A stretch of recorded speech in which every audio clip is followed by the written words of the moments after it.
അതിന്റെ ആയുഷ്കാലം മുഴുവൻ പറന്നാലും, ഒരു പക്ഷി അതിന്റെ ആയുസ് മുഴുവൻ പറന്നാലും തണല് തീരാത്തൊരു മരമുണ്ട്. ഏഴാം കടലിനപ്പുറത്ത് പരമസീമയിലെ സിദ്ധാവൃക്ഷം. ഏഴാം കടലിനപ്പുറത്ത് പരമസീമയിലെ സിദ്ധാവൃക്ഷം. അതിന്റെ തൊട്ടടുത്താണ് സ്വർഗം.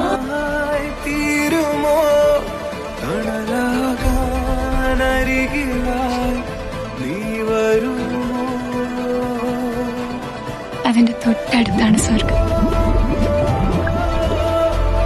നീ എന്റെ സീമയിൽ ഒരുങ്ങുന്ന സിദ്ര, നിന്നുള്ളിലേക്കല്ലാണ്ട് വേറെ ഹിജറ. നീ എന്റെ